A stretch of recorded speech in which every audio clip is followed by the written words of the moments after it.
Do you remember when your grandmother's kitchen smelled like flour gravy and made water pie without egg and milk? Neighbors knew she was making water pie because pennies stretched into meals. Welcome home.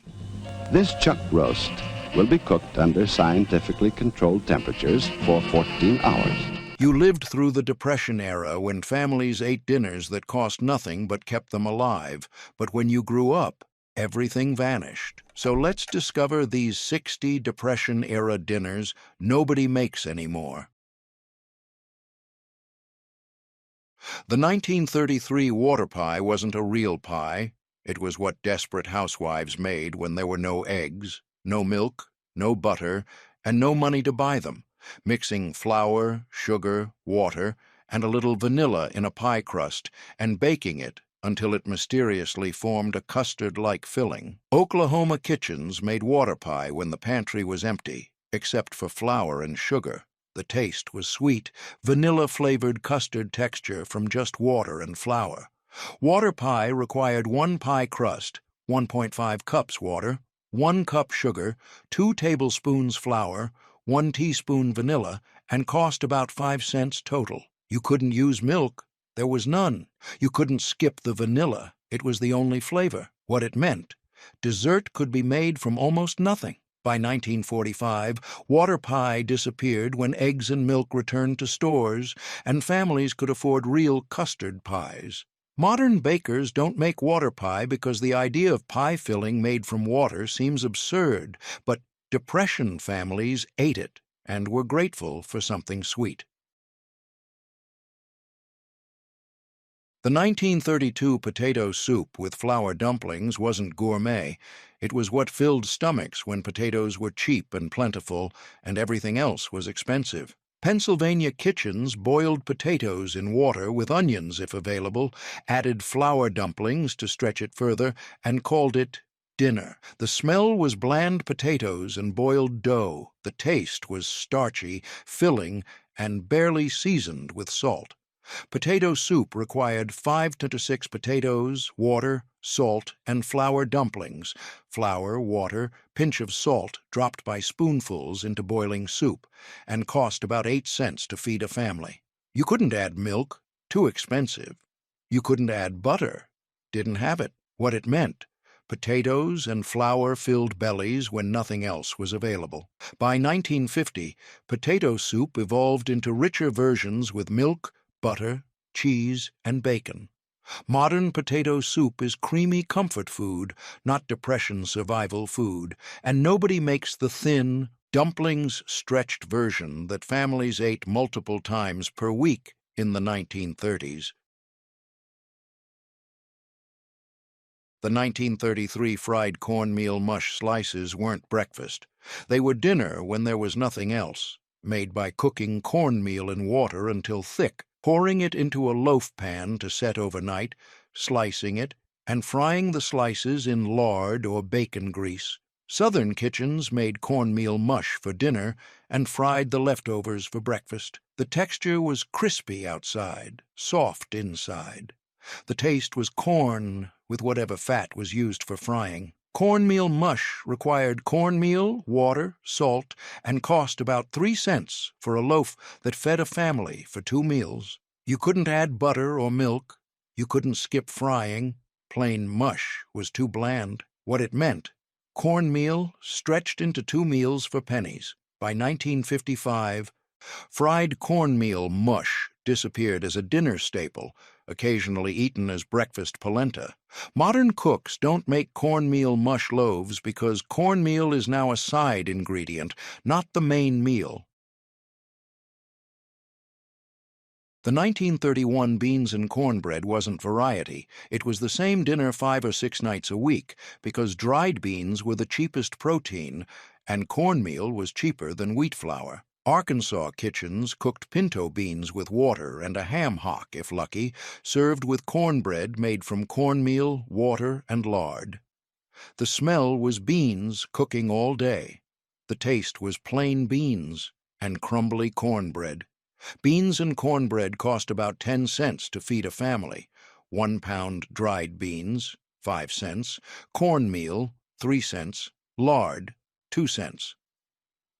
You couldn't vary the menu. Beans were what you could afford. You couldn't skip meals.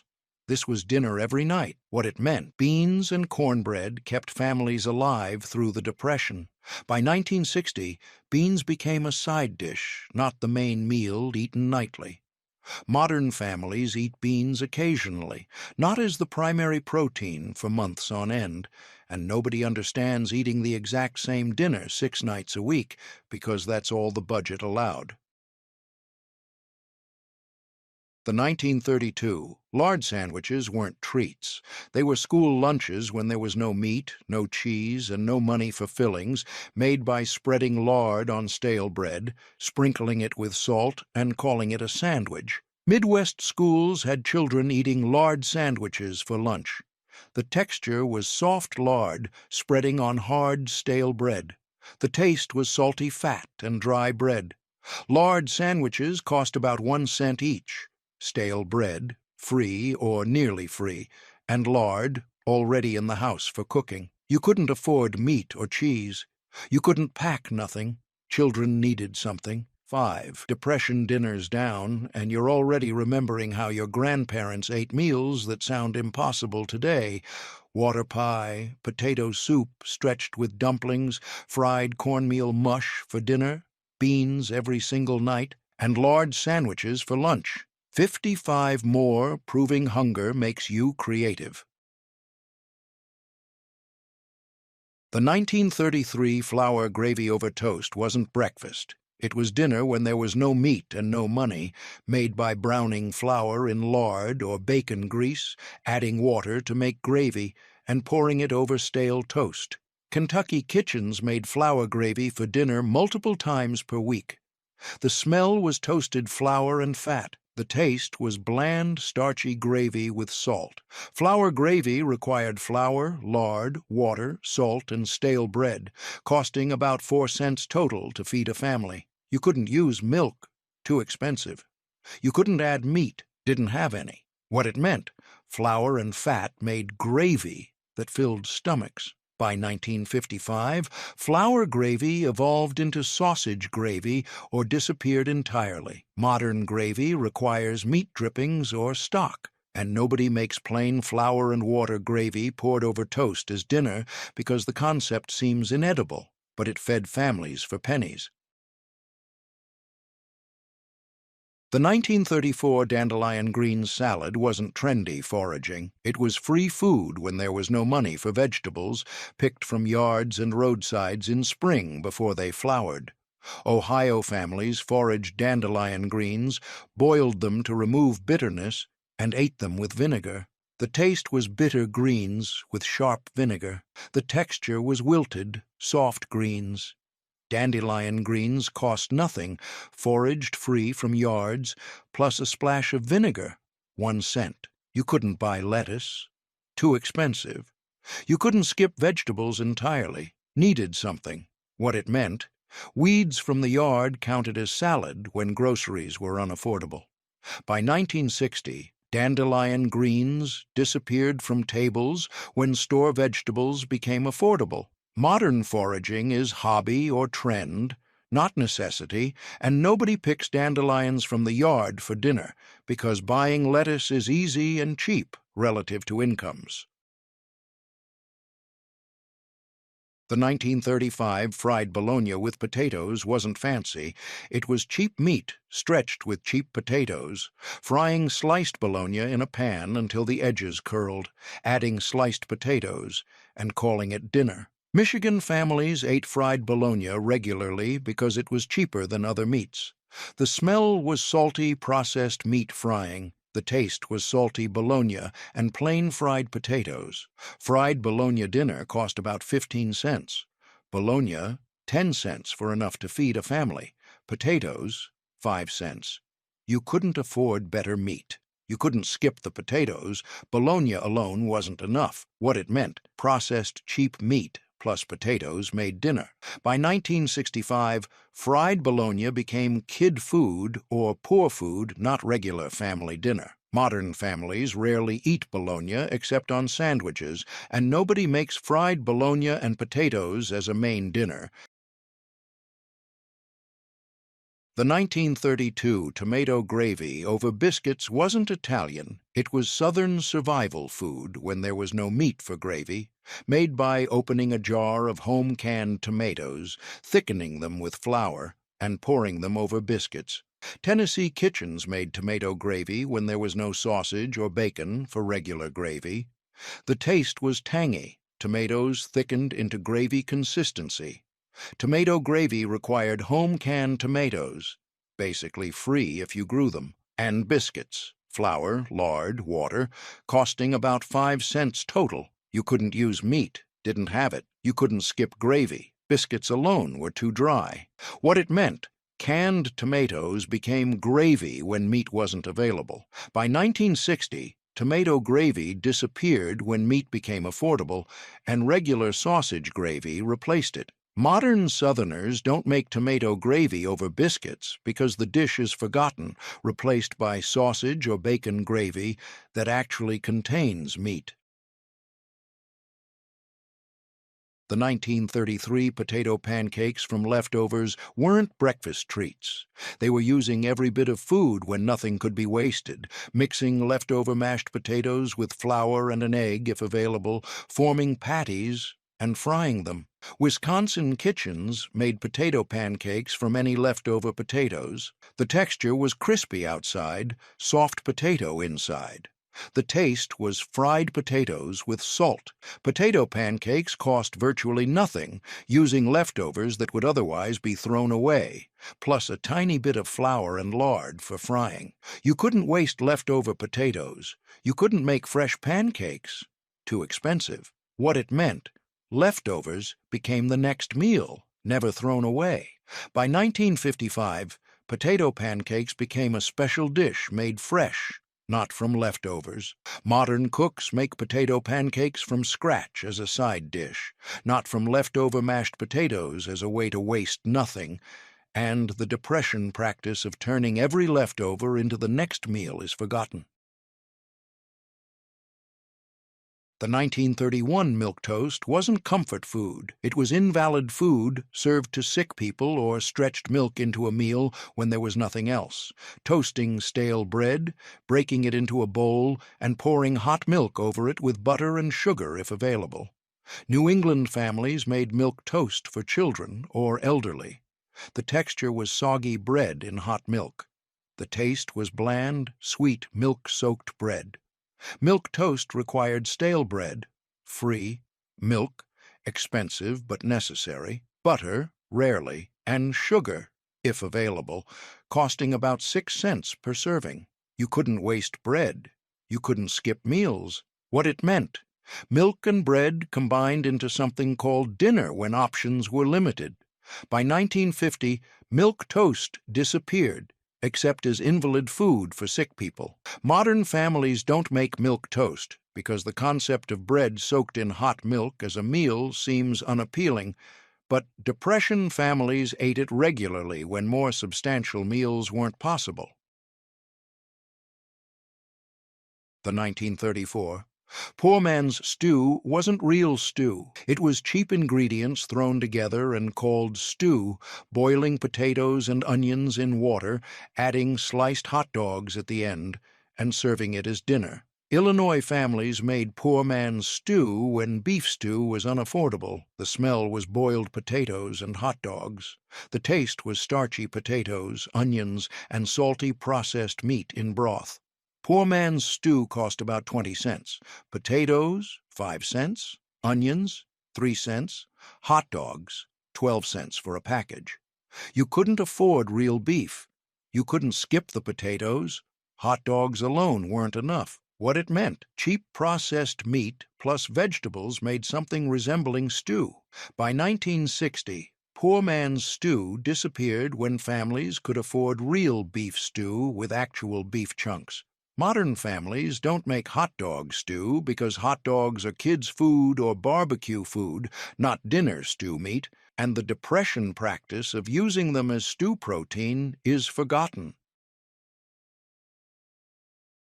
The 1932 vinegar pie wasn't a mistake.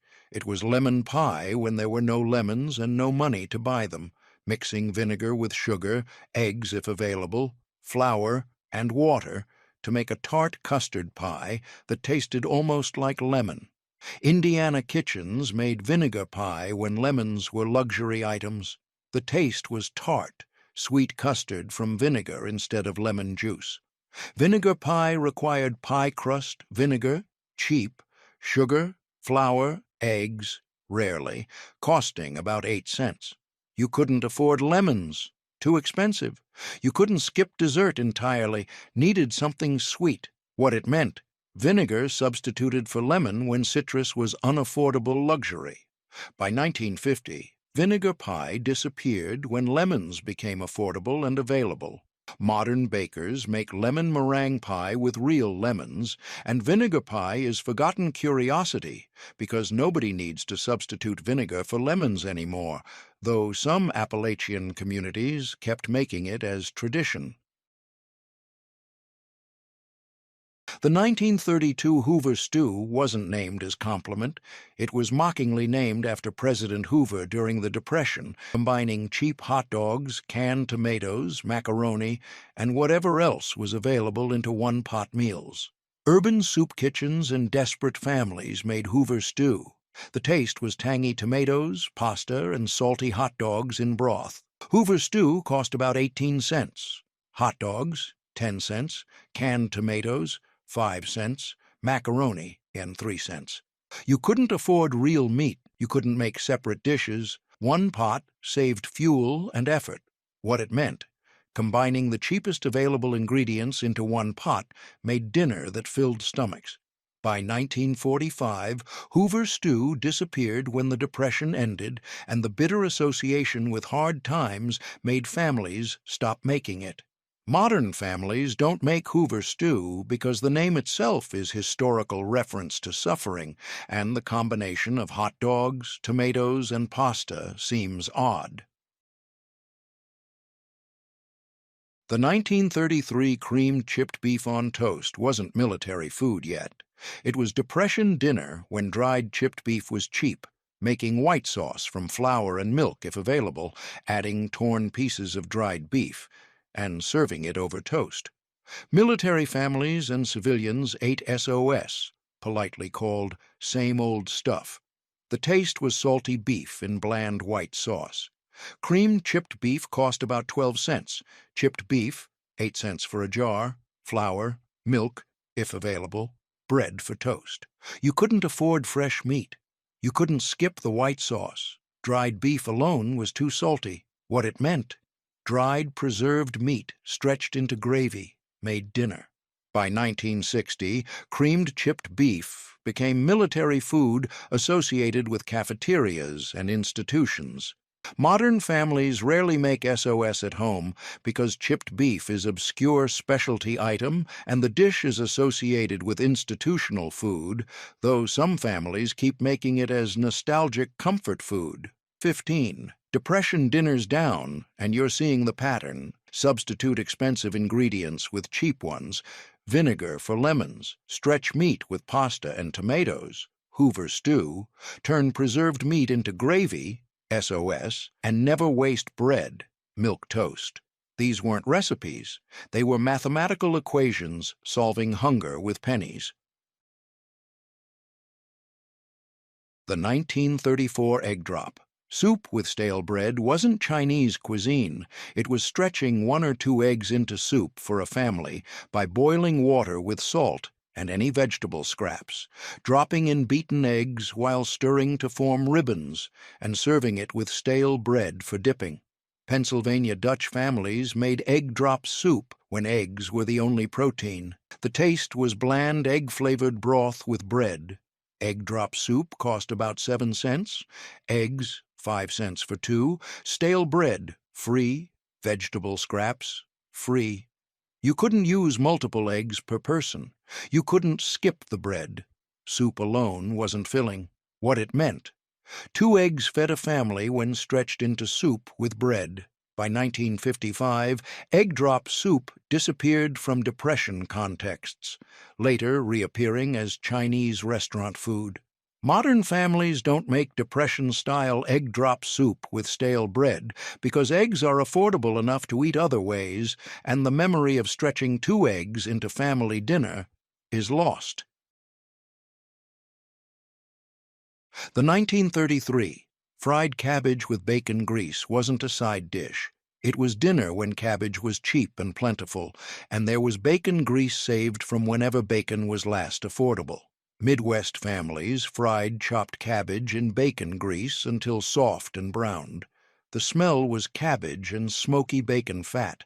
The taste was sweet-cooked cabbage with salty bacon flavor from the grease. Fried cabbage cost about 5 cents, 1 cabbage 4 cents. Bacon grease, saved from previous cooking, essentially free. You couldn't afford meat to go with it. You couldn't skip vegetables when they were cheaper than anything else. What it meant, cabbage fried in saved bacon grease became entire dinner. By 1960, fried cabbage became side dish, served with meat, not dinner itself. Modern families eat fried cabbage occasionally as side dish with sausage or pork, not as the entire meal, and nobody remembers when cabbage alone was dinner, because that's all the budget allowed. The 1935 mock apple pie wasn't deception. It was Ritz Cracker Company's recipe for apple pie when there were no apples, using Ritz crackers soaked in sugar syrup with cinnamon that mysteriously tasted like apple pie filling. National advertising promoted mock apple pie during Depression. The taste was surprisingly apple-like from crackers, sugar, and spices. Mock apple pie required Ritz crackers, more expensive than apples should be, but marketed as substitute. Sugar, cinnamon, lemon juice, if available, costing about 18 cents. You couldn't afford real apples in some regions or seasons. You couldn't skip dessert entirely. What it meant, crackers could substitute for fruit when necessary. By 1945, mock apple pie mostly disappeared when real apples became reliably available and affordable. Modern bakers make real apple pie with actual apples, and mock apple pie remains historical curiosity occasionally made as novelty, though Ritz still prints the recipe on boxes. The 1932 bread pudding from stale bread wasn't dessert. It was using bread that was too stale to eat otherwise, soaking it in milk with eggs and sugar if available, baking it into pudding. British and American families made bread pudding to waste nothing. The texture was soft, custardy bread. The taste was sweet, vanilla-flavored if vanilla was available. Bread pudding cost about 10 cents. Stale bread, free. Milk, expensive but necessary. Eggs, if available. Sugar. You couldn't waste stale bread. You couldn't throw away food that could still be eaten. What it meant, stale bread became dessert instead of being discarded. By 1960, bread pudding became comfort food dessert made by choice, not necessity. Modern cooks make bread pudding from fresh bread as special dessert, not from stale bread as way to avoid wasting food. And the Depression context of using bread too stale to eat otherwise is forgotten. The 1931 Pinto beans with ham hock wasn't variety. It was the same dinner multiple nights per week because dried pinto beans were cheapest protein and ham hock, leftover bone with some meat, added flavor. Southern families cooked beans all day with ham hock. The smell was beans and ham simmering. The taste was creamy beans flavored with smoky ham bone. Pinto beans with ham hock cost about 12 cents. Dried pinto beans, 6 cents per pound. Ham hock, 6 cents for bone with scraps. You couldn't afford regular cuts of meat. You couldn't vary the menu much. Beans were stable staple. What it meant, beans and ham bone fed families through Depression winters. By 1965, pinto beans with ham hock became soul food or regional specialty, not Depression necessity, eaten multiple times weekly. Modern families eat beans occasionally as side dish or special recipe, not as primary protein source for months because nothing else was affordable. 20 Depression dinners down, and you're understanding what made for pennies actually meant. Fried cabbage as dinner, crackers substituting for apples, stale bread becoming pudding, and beans with a bone for the fourth time that week. These families weren't cooking. They were surviving mathematically, stretching pennies into calories. The 1933 cornmeal pancakes without eggs or milk weren't breakfast treats. They were cheap belly fillers when wheat flour was expensive and eggs and milk were unaffordable luxuries, mixing cornmeal with water, a pinch of salt, maybe a tiny bit of sugar if available, and a spoonful of lard or bacon grease. Then frying the batter on a griddle into flat, crumbly pancakes that broke apart easily but filled stomachs for almost no cost. Georgia kitchens made cornmeal pancakes for breakfast and sometimes for dinner when there was nothing else. The sound was the sizzle of batter hitting a hot greased griddle. The smell was toasting cornmeal with a hint of whatever fat was used for greasing. The taste was corn flavor, slightly gritty texture, bland without syrup, and families ate them with molasses if they had it or just plain if they didn't. The texture was crumbly, not fluffy. These weren't wheat flour pancakes that held together nicely. They were cornmeal cakes that crumbled as you ate them and required careful handling to flip without breaking apart completely on the griddle. This meal cost approximately 4 cents to feed a family. Cornmeal, 3 cents. Lard for greasing, 1 cent. Water, free.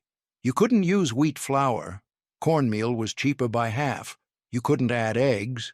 They cost 30 cents per dozen and were too valuable to use for pancakes. You couldn't add milk. It was expensive and needed for children to drink. You couldn't add baking powder. It cost money, and cornmeal pancakes didn't rise anyway. What it meant: cornmeal and water made pancakes when nothing else was available, and families ate them because something in your stomach was better than nothing. By 1950, cornmeal pancakes without eggs or milk disappeared when families could afford real buttermilk pancakes made with wheat flour, eggs, and milk. Modern breakfast includes pancakes made from boxed mixes or scratch recipes that always include eggs and milk for fluffy texture. Nobody makes Depression-era cornmeal pancakes with just water because the concept seems unappetizing when better ingredients are accessible and cheap. And the memory of eating crumbly cornmeal cakes as breakfast because you couldn't afford wheat flour or eggs is lost to everyone except those who lived through it. The 1932 oatmeal soup with onions wasn't Scottish cuisine. It was stretching oats into a meal when there was nothing else, boiling water with salt, adding oats and chopped onions if available, and cooking it into thin soup that was filling if not flavorful. Minnesota families with Scandinavian backgrounds made oatmeal soup during Depression winters when fresh food was unavailable and the root cellar held only onions and potatoes. The sound was oats simmering in water on the stove. The smell was bland oats, with the sharp aroma of onions cooking if you were lucky enough to have onions. The taste was thick, starchy oat porridge, thinned with extra water, and flavored only with salt and maybe onions, creating something between oatmeal breakfast and soup that was eaten for dinner with bread if available. The texture was thick, gluey from oat starch, with soft pieces of cooked onion floating throughout. This meal cost approximately 5 cents to feed a family. Oats, 3 cents. Onion, 2 cents. Water and salt, free. You couldn't add meat. There was none. You couldn't add milk. Too expensive. You couldn't use cream. That was fantasy during Depression. You couldn't add butter. Lard was for frying, not wasting in soup. What it meant: oats weren't just for breakfast. They became dinner soup when you had nothing else, and oats were one of the cheapest foods available by weight. By 1955, oatmeal soup disappeared entirely from American tables. Oats became breakfast food only, oatmeal, cookies, or baking ingredient. The concept of savory oatmeal soup for dinner became foreign and unappetizing to people who'd never experienced real hunger. The 1934 fried green tomatoes at end of season weren't trendy Southern food. They were using tomatoes that hadn't ripened before first frost, because wasting any food was impossible during Depression, slicing green tomatoes, coating them in cornmeal or flour, and frying them in lard or bacon grease to make them edible since they couldn't ripen on the vine anymore. Tennessee and Georgia gardens had families picking every green tomato before frost killed the plants and frying them because even unripe tomatoes were food that couldn't be wasted. The sound was green tomato slices sizzling in hot fat. The smell was tangy, unripe tomatoes frying with cornmeal. The taste was tart. Firm green tomato with crispy cornmeal coating and whatever fat they were fried in, usually lard or bacon grease that added the only significant flavor, since green tomatoes are sour and relatively tasteless compared to ripe ones. The texture was firm, almost crunchy tomato inside with crispy breaded exterior. This meal cost approximately 2 cents per serving: green tomatoes, free from your own garden, cornmeal for coating, 2 cents, lard for frying, already in the house from previous cooking.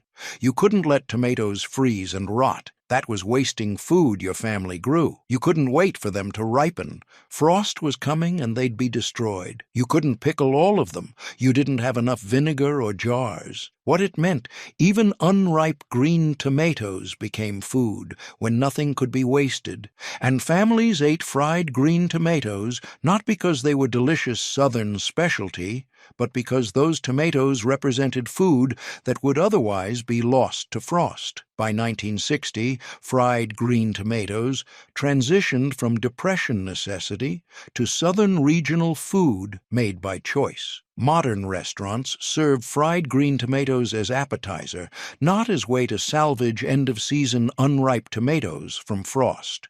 The Depression context, eating green tomatoes because wasting them was unthinkable, is forgotten, replaced by foodie culture that treats them as intentional culinary choice. The 1933 biscuits and gravy with sausage drippings wasn't breakfast tradition yet. It was using every drop of fat and flavor from cooking sausage when sausage itself was occasional luxury, making white gravy from the pan drippings with flour and milk if available or water if not, and pouring it over cheap biscuits made from flour, lard, and water.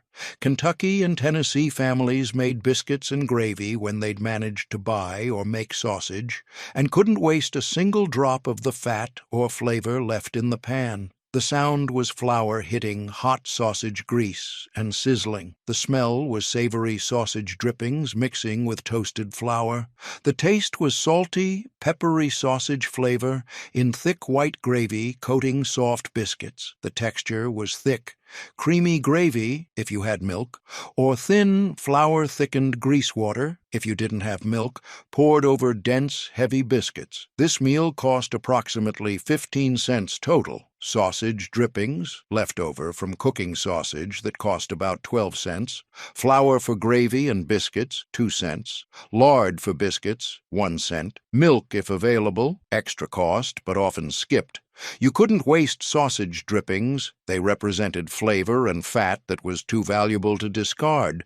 You couldn't make gravy without the drippings. Plain white sauce wasn't worth eating. You couldn't skip biscuits. Gravy alone wasn't a meal. What it meant: sausage drippings became the base for an entire meal, stretched with flour and milk into gravy that turned cheap biscuits into filling breakfast or dinner. By 1955, biscuits and gravy became Southern breakfast tradition rather than Depression necessity, with gravy made from fresh breakfast sausage cooked specifically for making gravy rather than using leftover drippings from previous sausage. Modern Southern restaurants serve biscuits and gravy as beloved comfort food breakfast, not as Depression strategy for using every drop of sausage fat, and the practice of saving drippings from yesterday's sausage to make today's gravy is forgotten because sausage is affordable enough to cook fresh for gravy.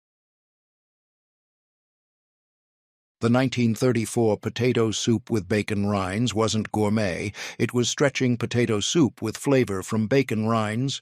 The tough edge pieces, with no meat, that were often given away free or sold for almost nothing at butcher shops, because actual bacon was too expensive, but the rinds added smoky flavor to otherwise bland potato water. Pennsylvania and Ohio families made potato soup with bacon rinds when they couldn't afford bacon itself, but could get the rinds that most people didn't want. The sound was bacon rinds simmering in potato soup, releasing their smoky flavor. The smell was faint bacon smoke mixing with boiled potatoes. The taste was starchy potato soup with smoky undertones from bacon rinds that had almost no meat but plenty of flavor from the smoking process. The texture was soft potatoes in thin broth with tough, chewy bacon rinds that some people ate and others left in the bowl because they were too tough to chew comfortably. This meal cost approximately 6 cents to feed a family. Potatoes, 5 cents for enough to make soup, bacon rinds, free or 1 cent from the butcher, water and salt, free. You couldn't afford actual bacon. That cost 35 cents per pound and was luxury meat. You couldn't skip the bacon flavor entirely. Potato soup with just potatoes and water was too bland for children to eat willingly. You couldn't add milk, too expensive. You couldn't add butter. Lard was for frying, not enriching soup. What it meant, bacon rinds that were nearly garbage became the flavoring for soup when actual bacon was unaffordable, and families were grateful for any smoky flavor, even if it came from the toughest, least desirable part of the bacon that was mostly fat and smoke with barely any meat. By 1960, bacon rinds disappeared from use because bacon itself became affordable enough that nobody needed to use the tough edge pieces. Modern soup uses actual bacon or bacon bits for flavor, never bacon rinds. Nobody under 70 knows that butchers used to give away or sell bacon rinds separately, and the depression practice of flavoring soup with the toughest part of bacon is completely lost. 25. Depression dinners down, and the desperation is becoming clearer. Cornmeal pancakes with just water, oatmeal soup for dinner, green tomatoes fried before frost destroyed them, saving sausage drippings for tomorrow's gravy, flavoring soup with bacon rinds that were almost garbage. This was survival math, not cooking. The 1932 Johnny cakes weren't colonial nostalgia. They were cheap cornmeal flatbreads when wheat flour was expensive and eggs and milk were unaffordable. Mixing cornmeal with water, a pinch of salt, and a spoonful of lard or bacon grease, then frying the thick batter like pancakes on a griddle into dense, filling flatbreads. Rhode Island and Southern families made Johnny cakes to stretch cornmeal into bread when wheat flour was too expensive. The sound was thick cornmeal batter hitting hot griddle and sizzling in fat. The smell was toasting cornmeal and hot fat, lard or bacon grease. The taste was corn flavor, slightly gritty texture, dense and heavy in your stomach, eaten plain or with molasses if available. The texture was firm, almost crispy edges with dense, heavy interior that wasn't fluffy or soft, but filled your stomach with cheap cornmeal calories. This meal cost approximately 3 cents to make enough for a family. Cornmeal, 2 cents. Lard, for mixing and frying, 1 cent. Water and salt, free. You couldn't use wheat flour. Cornmeal cost half as much per pound. You couldn't add eggs. 30 cents per dozen made eggs too valuable for bread. You couldn't add milk. It was expensive and needed for children to drink. You couldn't skip bread entirely. Families needed something to fill up on alongside thin soup or beans. What it meant, cornmeal and water made flatbread when wheat bread was unaffordable luxury. By 1950, Johnny cakes mostly disappeared, except in Rhode Island, where they remained regional tradition. Wheat bread became affordable, and cornbread made with eggs and milk replaced Depression-era Johnny cakes. Modern families don't make cornmeal flatbreads with just water because cornbread recipes include eggs, milk, and baking powder for lighter texture, and nobody remembers that Johnny cakes were Depression bread made from almost nothing. The 1933 sugar sandwiches weren't treats. They were school lunches when there was no meat, no cheese, no peanut butter, and barely any money, spreading a thin layer of butter or lard on bread and sprinkling sugar on top before folding it into a sandwich. British and American children took sugar sandwiches to school during Depression. The texture was soft bread with gritty sugar crunching between your teeth. The taste was sweet bread with butter or lard, pure carbohydrate and fat calories with sugar for energy. The smell was bread and butter with sweet sugar. Sugar sandwiches cost about 2 cents each. Bread, 1 cent per slice. Butter or lard, tiny amount, nearly free. Sugar, 1 cent worth sprinkled on top. You couldn't afford meat or cheese for sandwiches. You couldn't pack nothing. Children needed lunch. You couldn't use jam or jelly. Too expensive compared to plain sugar. What it meant, butter and sugar on bread, counted as sandwich filling when nothing else was available, providing calories even if not protein or nutrition. By 1950, sugar sandwiches disappeared when peanut butter, lunch meat, and cheese became affordable for school lunches. Modern parents would never pack sugar sandwiches. It seems like dessert, not lunch. But Depression children ate them as meals and were grateful for something sweet in their lunch pails, even if it was just bread, butter, and sugar providing cheap calories to get through the school day. The 1934 peanut butter bread without jelly wasn't preference. It was when peanut butter became cheap. Depression protein, cheaper than meat, cheese, or eggs by the ounce. But jelly was luxury made from fruit and sugar that cost more than families could spare. So children ate peanut butter sandwiches dry without jelly or anything else. School lunchrooms and home kitchens packed peanut butter sandwiches plain. The texture was dry, sticky peanut butter on bread that stuck to the roof of your mouth. The taste was pure peanut butter. Salty, dense, protein-rich but monotonous without jelly or honey to cut the density. The smell was roasted peanuts. Peanut butter sandwiches cost about 4 cents each. Bread, 1 cent per slice. Peanut butter, 2 cents worth spread on sandwich. You couldn't add jelly. It cost 25 cents per jar and was too expensive. You couldn't add honey, even more expensive than jelly. You couldn't add banana slices. Bananas were luxury fruit. What it meant, peanut butter alone on bread became lunch because it provided protein cheaper than any alternative. By 1960, peanut butter and jelly sandwiches became standard when jelly became affordable. Modern children eat PB&J, not plain peanut butter sandwiches. And the concept of peanut butter being expensive relative to jelly is reversed. Now peanut butter costs more than jelly. The Depression context where jelly was unaffordable luxury is forgotten. The 1935 wilted lettuce, salad with hot bacon fat, wasn't salad as we know it. It was using garden lettuce or foraged wild greens with hot bacon fat drippings poured over them as dressing when store-bought dressing or oil and vinegar were too expensive. Midwest gardens provided lettuce, and saved bacon fat became the dressing when heated and poured over greens to wilt them. The sound was hot bacon grease, sizzling when it hit cold lettuce. The smell was bacon fat and wilting greens. The taste was slightly bitter wilted greens, coated in salty bacon grease. The texture was soft. Wilted lettuce coated in hot fat that cooled and congealed as you ate. Wilted lettuce salad cost approximately 3 cents.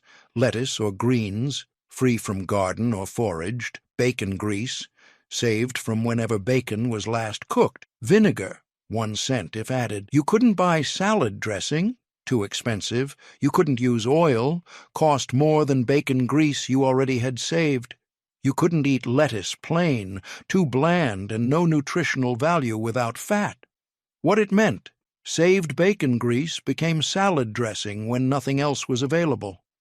By 1960, wilted lettuce salad declined when bottled dressings became affordable. Modern salads use bottled dressing or oil and vinegar, never hot bacon fat poured over greens, and the Depression practice of using saved bacon grease as salad dressing is mostly forgotten except in some southern communities where it remains traditional. The 1931 navy bean soup, with just beans and water, wasn't Senate bean soup with ham hocks.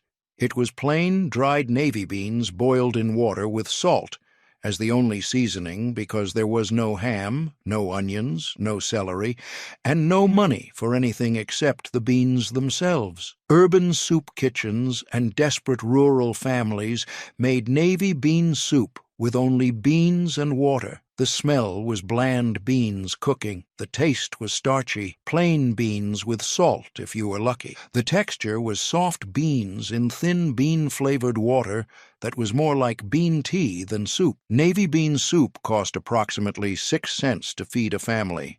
Dried navy beans, 5 cents per pound, which fed 6 to 8 people. Water and salt, free. You couldn't add ham or bacon, no money for meat. You couldn't add vegetables. Beans were all the budget allowed. You couldn't add butter or cream. Those were fantasies.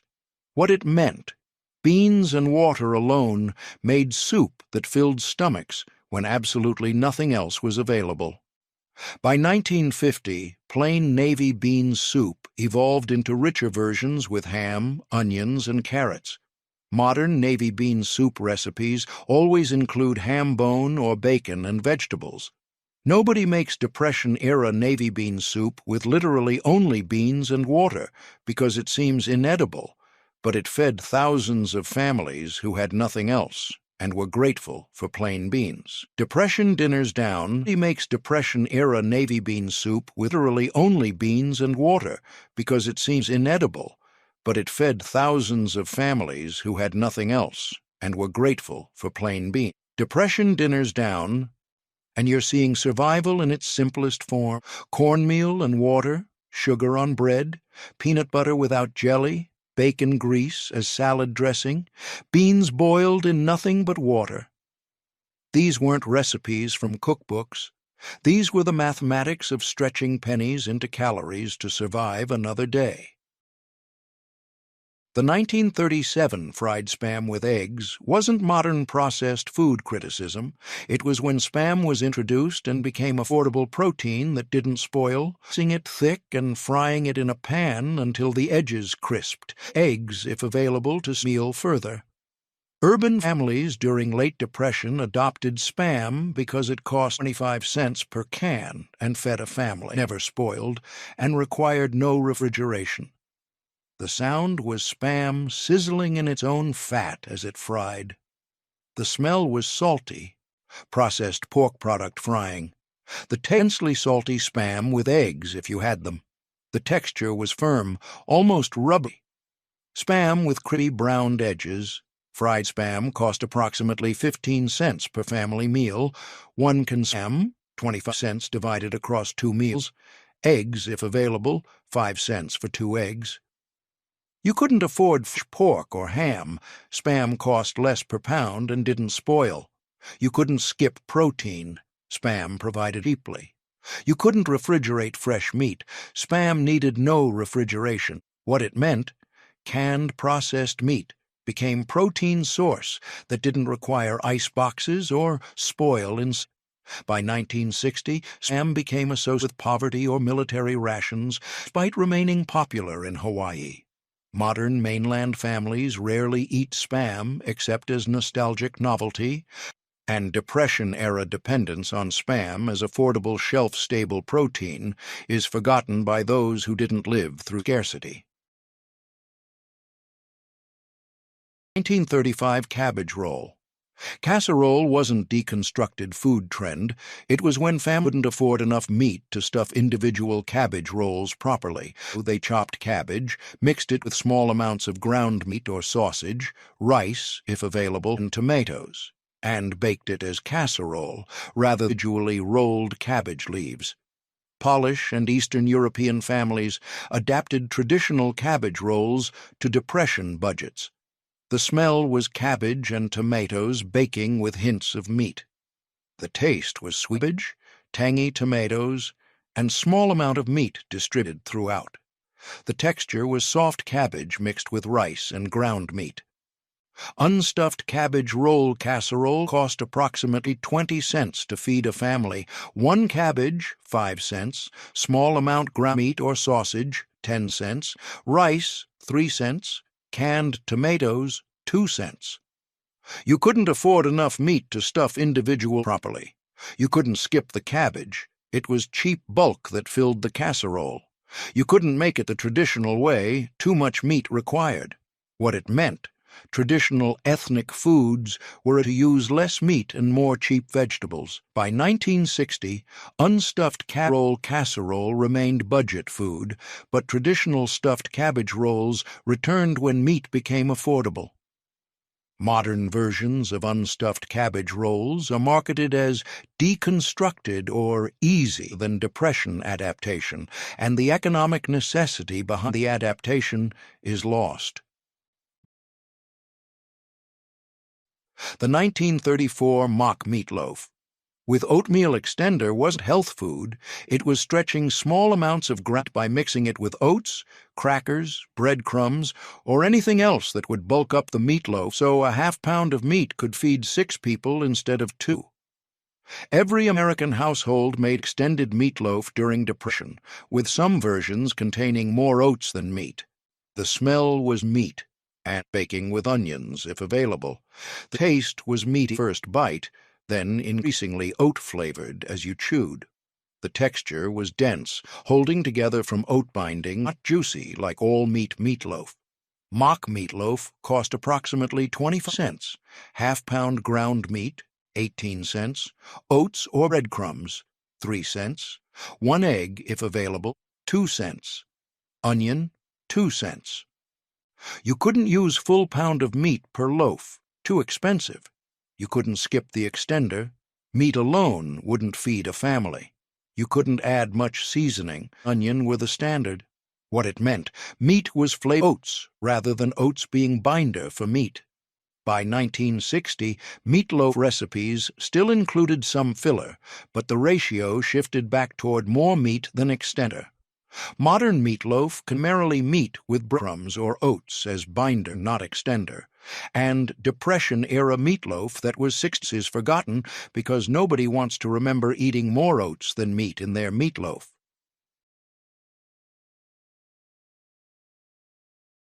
In 1933 corn fritters from cornmeal batter weren't sweet fare food. They were cheap fried dough when there was cornmeal and lard for frying, but not much else. Mixing cornmeal with water, a pinch of salt, maybe an egg if available, and dropping spoonfuls into hot lard to fry into fritters. Southern families make corn fritters to stretch cornmeal into something more interesting than plain cornbread. The sound was fritters sizzling hot lard. The smell was fried cornmeal and hot fat. The flavor with crispy fried exterior.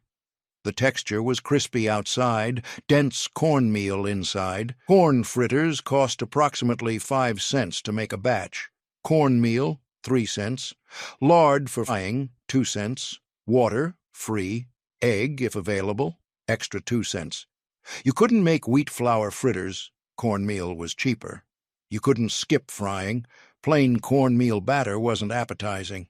Add cream corn. Fresh or canned corn cost more than just cornmeal.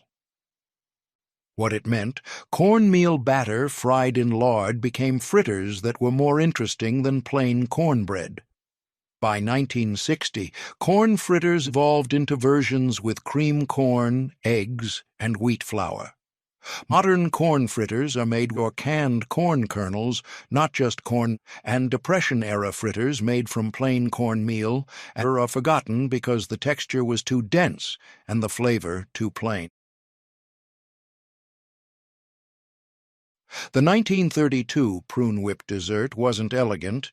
It was cheap dessert. Prunes were affordable dried fruit, and them with sugar and beaten egg whites, if available, created something resembling mousse. Families made prune for special occasions when they had dessert but wanted something sweet. The smell was sweet-cooked prunes. Taste was concentrated dried plum flavor with sugar. The texture was fluffy if egg white available, thick and sticky if not. Prune whip cost approximately 8 cents. Prunes, 5 cents. Sugar, 2 cents. Egg whites, available, 1 cent. You couldn't afford fresh fruit for dessert. You couldn't make pie, too expensive for crust and filling. Couldn't skip dessert entirely on special occasions. Needed something sweet. What it meant: dried prunes became dessert when whipped with sugar into something resembling fancy mousse. By 1955, prune whipped when fresh fruits and better desserts became affordable. Modern families don't make prune whip because prunes have negative associations, and the Depression context of using as affordable dessert is forgotten. Prune whip remains historical curiosity, occasionally found in vintage cookbooks, but never made. Depression dinners down, and you're seeing how far creativity stretched tiny food budgets as luxury protein, unstuffed cabbage rolls because stuffing required too much meat, meatloaf that was mostly oats, and prune whip dessert. These families weren't following recipes. They were inventing survival food with whatever pennies bought. The 1933 Depression cake wasn't vegan trend. It was cake when there were no eggs, no butter, and no milk available or affordable, mixing flour, sugar, cocoa powder, vinegar, vanilla, oil or lard, and water into batter that somehow baked into edible chocolate cake. Thousands of families made Depression cake, also called wacky cake or war cake, throughout the 1930s. The smell was chocolate cake baking. The taste was surprisingly decent chocolate cake, despite no dairy or eggs.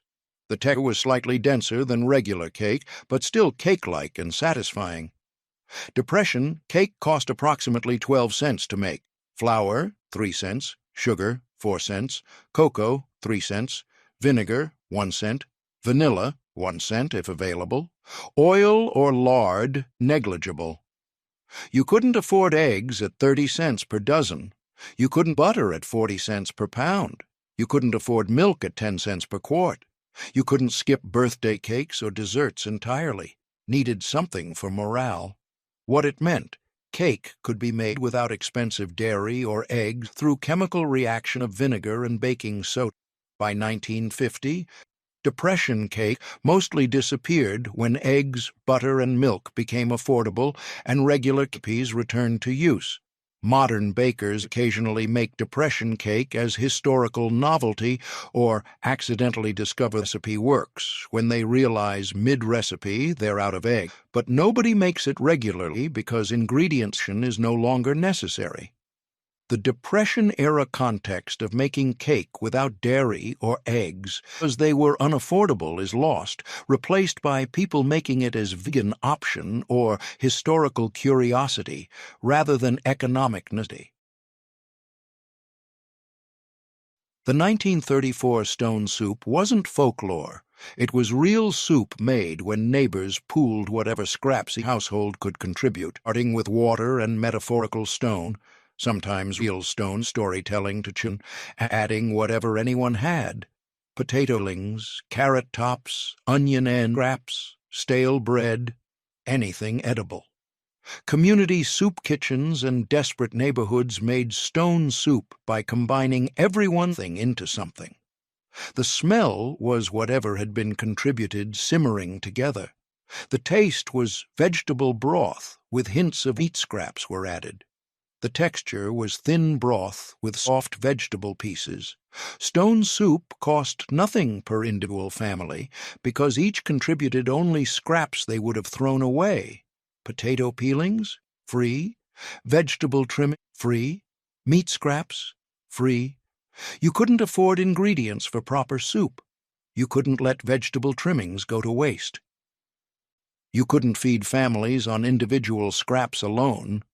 What meant community pooling of scraps created soup when individual families had nothing.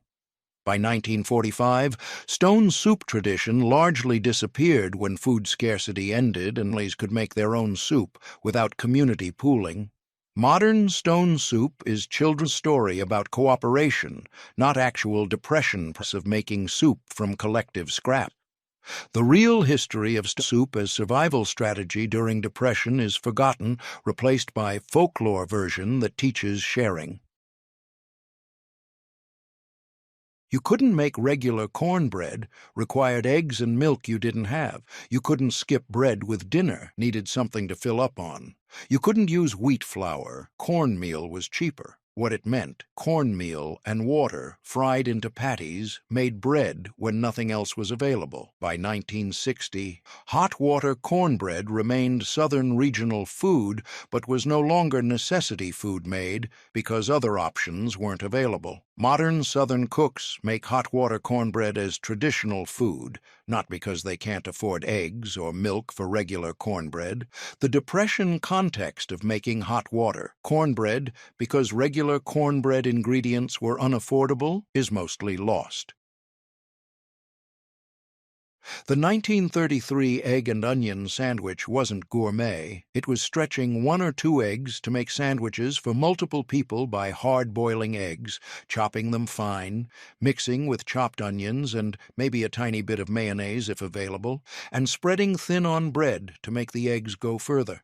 Jewish delis and home kitchens made egg salad stretched with onions. The smell was hard-boiled eggs and raw onions. The taste was eggy with sharp onion flavor and mayonnaise if you were lucky. The texture was chopped, egg and onion spread thin on bread.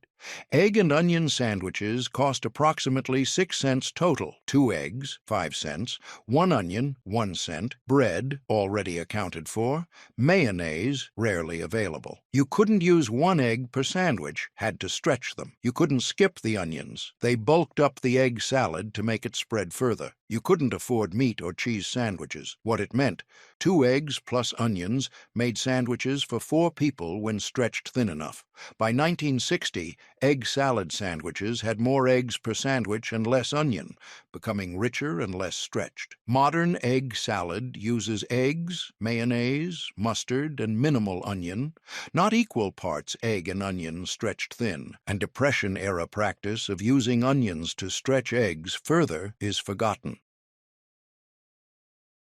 The 1934 boiled dinner wasn't New England tradition. It was cheap one-pot meal, when root vegetables stored in cellars and cabbage were all families had, boiling potatoes, carrots, and cabbage together in one pot with salt and sometimes a ham bone if available for flavor. Families across America made boiled dinners with whatever vegetables they had stored. The smell was boiled vegetables and cabbage. The taste was plain vegetables with salt, sometimes ham flavor if a bone was used. The texture was soft boiled vegetables in vegetable broth. Boiled dinner cost approximately 10 cents. Potatoes, 4 cents. Carrots, 3 cents. Cabbage, 3 cents. Ham bone, if available, free or very cheap from butcher. You couldn't afford meat except occasionally. You couldn't waste fuel cooking multiple pots. 1 pot saved fuel. You couldn't skip vegetables when they were cheaper than anything else. What it meant, root cellar vegetables boiled together made dinner when nothing else was available. By 1960, boiled dinner remained New England tradition, but evolved to include corned beef and became special meal rather than Depression necessity eaten weekly. Modern boiled dinners include meat as primary ingredient with vegetables as sides, reversing the Depression-era ratio where vegetables were the meal and meat bone was flavoring if you were lucky. The context of boiled dinner as Depression food made from storage vegetables is forgotten. 40. Depression dinners down, and survival becomes formulaic: cake without eggs or milk, soup from pooled scraps, cornmeal fried because you had no eggs for cornbread, onions stretched eggs into sandwiches, and vegetables boiled because that's what the root cellar held. These families didn't follow recipes, they followed mathematics of scarcity.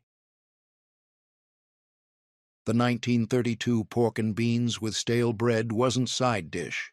It was entire dinner when canned pork and beans became affordable, Depression's staple at 10 cents per can that fed a family, if stretched with stale bread for dipping and bulk. Urban families especially relied on canned pork and beans because they required no refrigeration, lasted indefinitely on pantry shelves, provided protein from the tiny pieces of pork fat and beans, and required only heating to eat. The sound was the can opener cutting around the lid and the thick beans glopping into the pot to heat. The smell was sweet tomato molasses sauce with beans and hints of pork. The taste was sweet savory beans in thick sauce with occasional small pieces of pork fat. The texture was soft beans in viscous sauce, eaten with chunks of stale bread for dipping and to fill stomachs with cheap carbohydrates alongside the beans. The meal became iconic Depression food because it combined shelf-stable protein, carbohydrates, and calories in one cheap can that required no cooking skill and no fresh ingredients. This meal cost approximately 12 cents to feed a family of 4. One 16-ounce can pork and beans, 10 cents.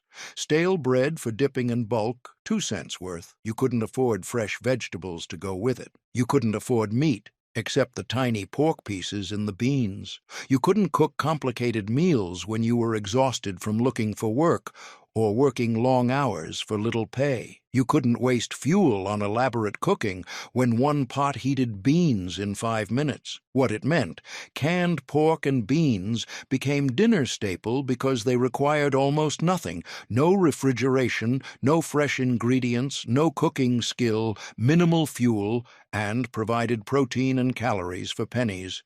Families ate pork and beans multiple times per week, sometimes with stale bread, sometimes with crackers if they had them, sometimes plain from the pot. By 1955, pork and beans transitioned from Depression dinner staple to side dish or cheap meal for children and college students. Modern families eat pork and beans as barbecue, side dish, or camping food, never as primary dinner protein the way Depression families did 3 or 4 nights per week. The cultural memory of pork and beans as serious dinner rather than side dish is lost, except among those old enough to remember when canned beans were the protein source families depended on because fresh meat was unaffordable luxury. The Depression-era practice of eating pork and beans as main course with stale bread for bulk multiple times weekly is forgotten by generations who've never experienced real sustained hunger or food insecurity. The 1933 ketchup soup wasn't cooking. It was desperation when there was literally nothing to eat except ketchup packets or bottles, mixing ketchup with hot water to create something resembling tomato soup. Urban families and rural families who'd exhausted all other options made ketchup soup during the worst Depression years. The sound was ketchup stirring into hot water, dissolving into reddish liquid. The smell was vinegary tomato from the ketchup, diluted in hot water. The taste was sweet-tangy, thin tomato flavor from ketchup that was never meant to be soup, but became soup when nothing else existed. The texture was thin, watery with slight thickness from ketchup, drunk from cups or bowls to provide warmth and minimal calories, mostly sugar from the ketchup, and water to fill stomachs. This wasn't food anyone wanted to eat, but it was liquid that tasted like something, provided warmth, and took up space in empty stomachs when there was literally nothing else.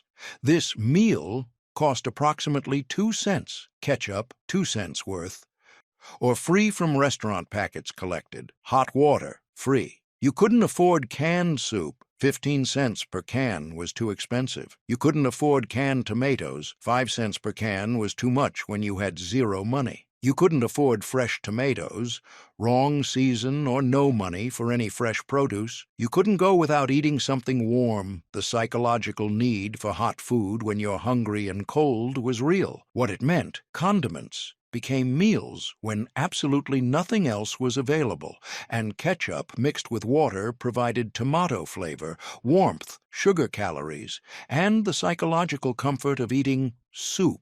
even though it was mostly water. Families who ate ketchup soup were at the absolute bottom of Depression poverty, having exhausted all other options. By 1945, ketchup soup disappeared immediately when real food became available. Nobody continued making ketchup soup once they had any alternative. Modern people don't know ketchup soup existed because those who ate it never spoke about it. It represented the absolute lowest point of hunger and poverty that people wanted to forget. The practice of making soup from ketchup and water is lost to history, except in a few documented accounts from people who lived through the worst of the Depression and were willing to admit they'd been that desperate. It stands as perhaps the most extreme example of Depression-era food desperation, when even calling it food stretches the definition. The 1934 fried dough from leftover biscuit dough wasn't fair food.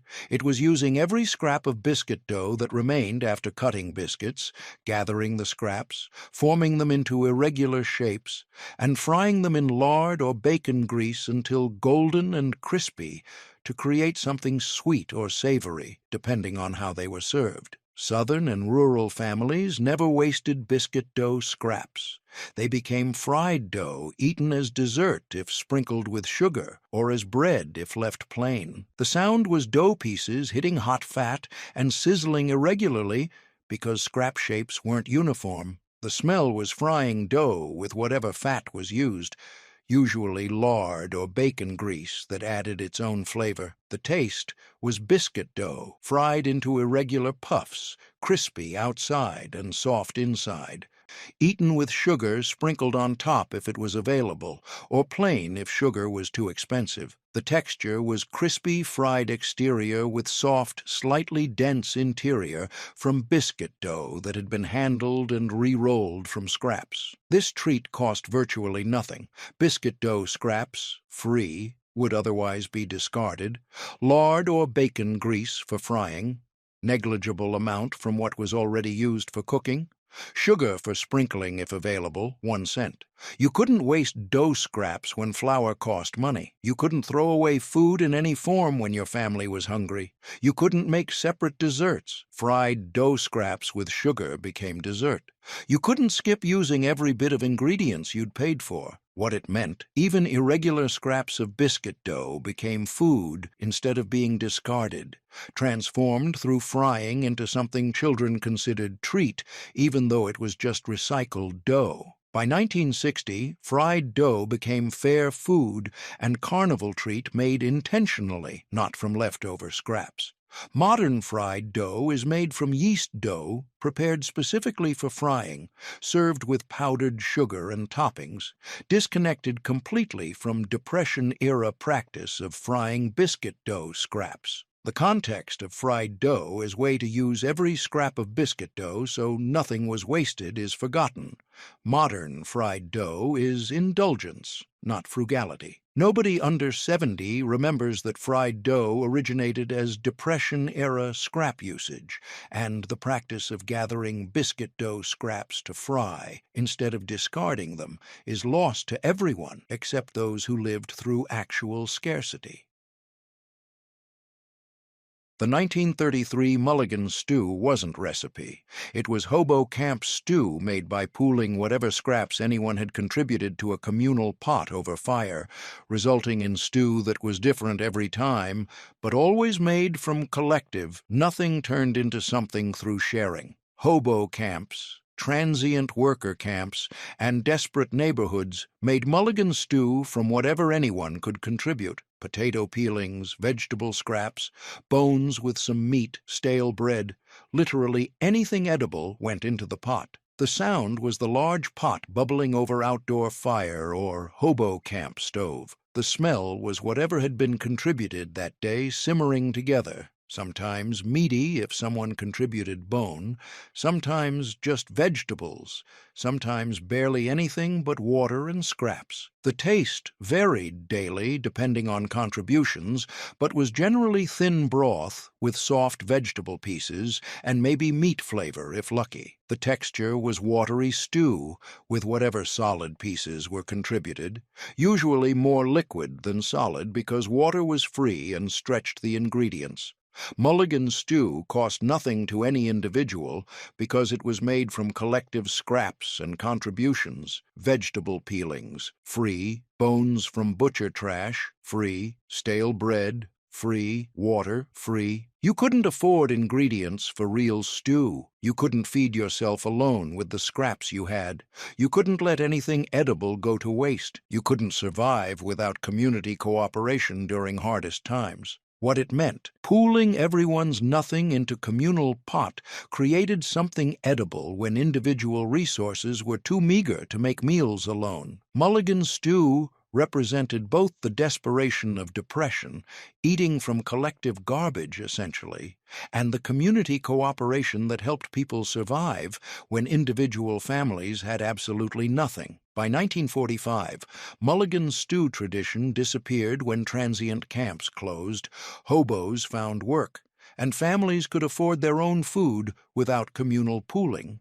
Modern people know Mulligan stew as historical reference or children's story, not as actual practice of making stew from collective scraps. The Depression reality of Mulligan stew, that it was made from literal garbage scraps pooled by people who had nothing, is sanitized in memory into folk tradition about sharing, erasing the desperation that created it. Nobody makes Mulligan stew today because the economic conditions that necessitated communal cooking from scraps no longer exist for most people, and the practice of contributing trash to collective pot to create edible stew is forgotten. The 1935 Scrapple wasn't Pennsylvania Dutch tradition being continued, it was Depression families making Scrapple because it used every part of the pig that wasn't used for anything else, combining pork scraps, organ meats, head meat, skin, any pieces too small or odd for other uses, with cornmeal into a loaf that could be sliced and fried for breakfast protein. Pennsylvania, Delaware, and Maryland families made Scrapple during butchering or bought it from butchers for cheap because it contained the parts of the pig nobody else wanted. The sound was scraps simmering for hours until the meat fell apart. The smell was pork organs and meat cooking with cornmeal and sage. The taste was porky, herbal from sage, slightly metallic from organ meats, fried crispy on outside. The texture was firm enough to slice when cold, crispy outside and soft inside when fried. Scrapple cost approximately 8 cents per loaf that provided multiple meals, pork scraps from butcher, nearly free or very cheap, the parts nobody wanted, cornmeal, 3 cents, sage and spices, 1 cent. You couldn't afford regular pork chops or ham. You couldn't waste any part of the pig when pig was slaughtered. You couldn't throw away organ meats and scraps that were technically edible.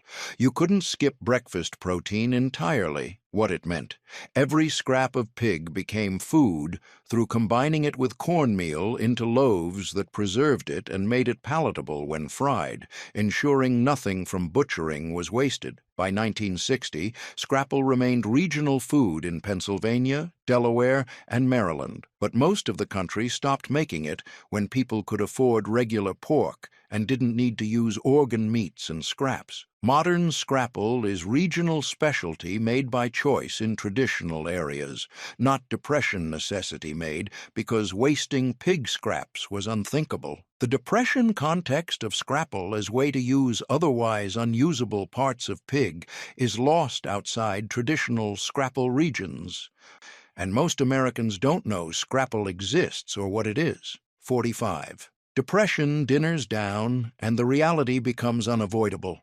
Families ate ketchup mixed with water as soup, fried biscuit scraps as dessert, pooled trash into hobo stew, and ground pig organs with cornmeal into scrapple. This wasn't cooking, it was survival. These weren't meals.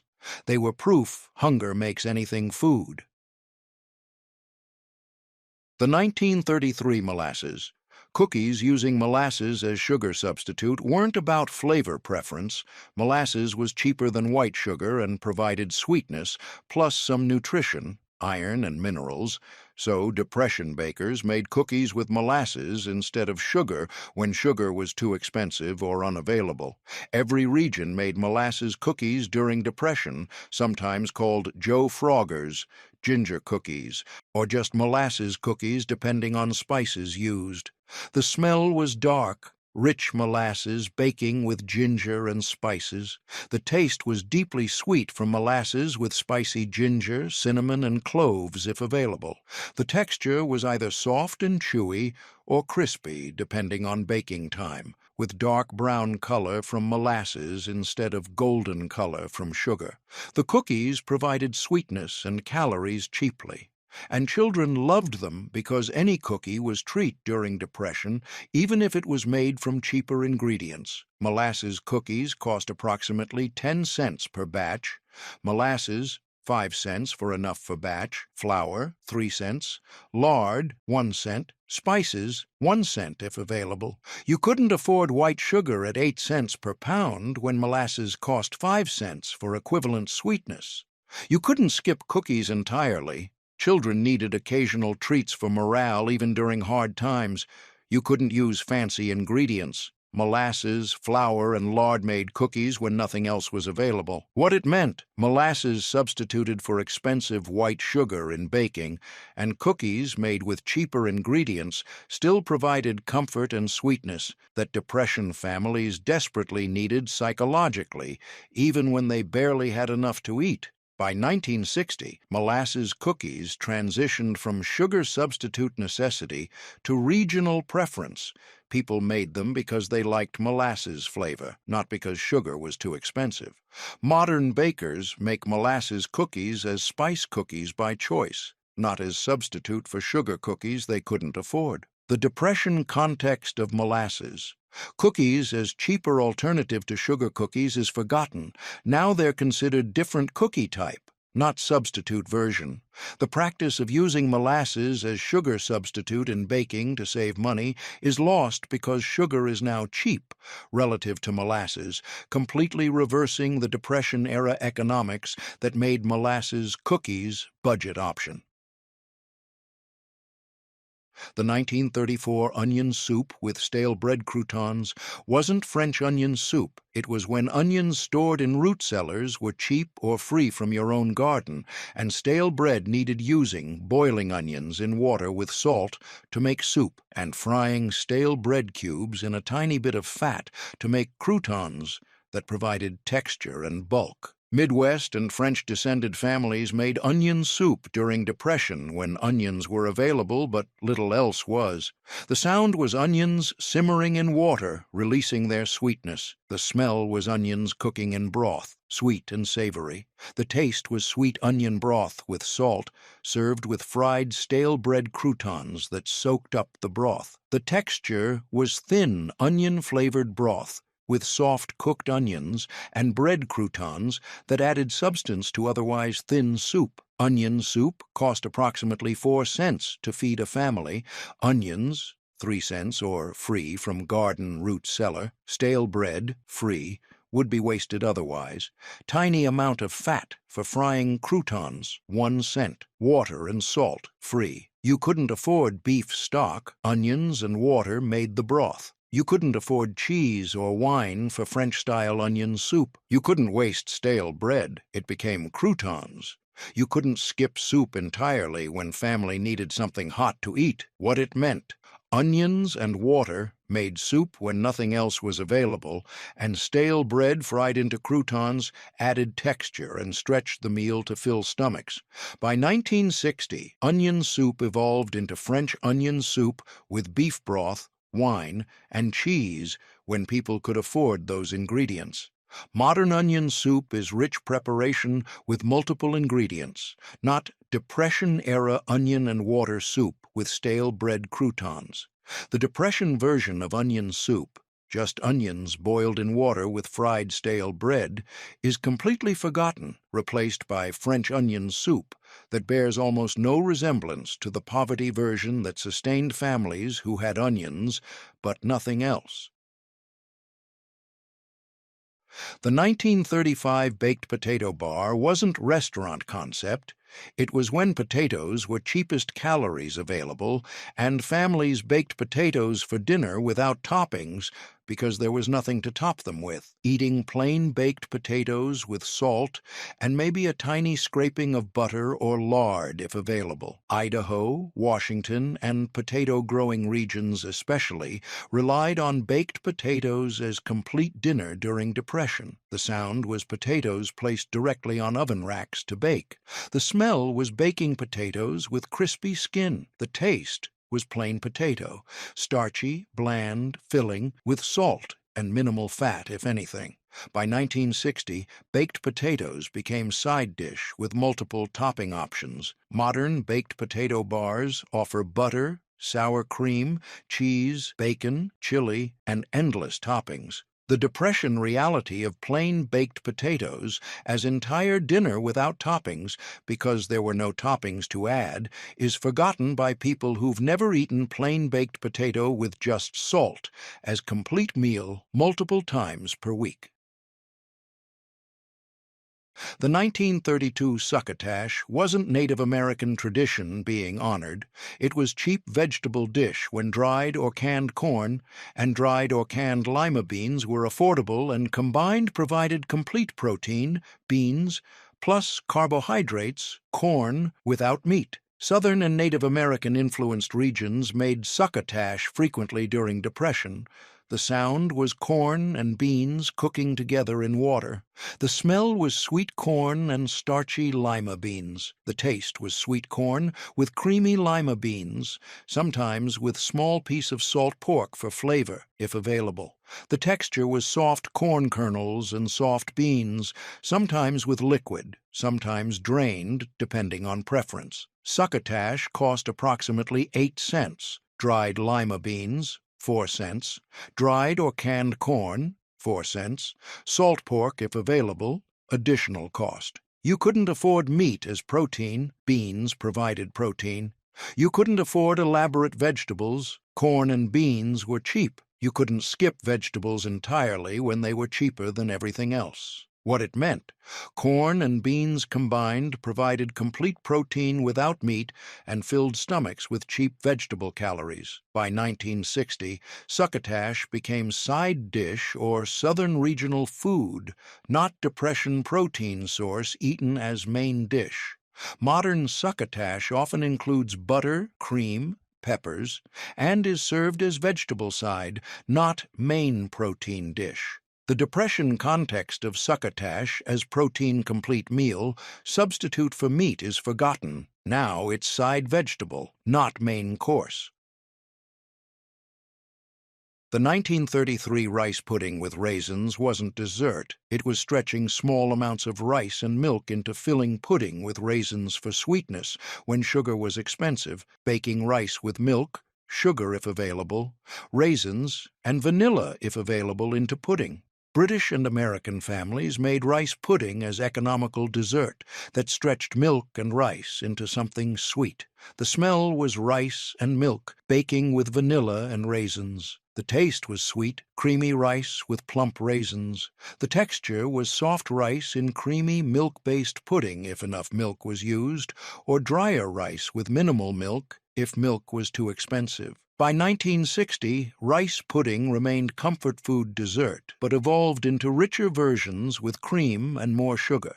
Modern rice pudding is nostalgic comfort food, not Depression economy. Dessert made because fancy desserts were unaffordable. The Depression context of rice pudding as cheap way to stretch milk and rice into dessert is partially lost. 50. Depression dinners down, and patterns emerge, substituting cheap ingredients for expensive ones, molasses for sugar, stretching staples into complete meals, rice pudding, onion soup, and eating same cheap foods repeatedly, baked potatoes, succotash, beans.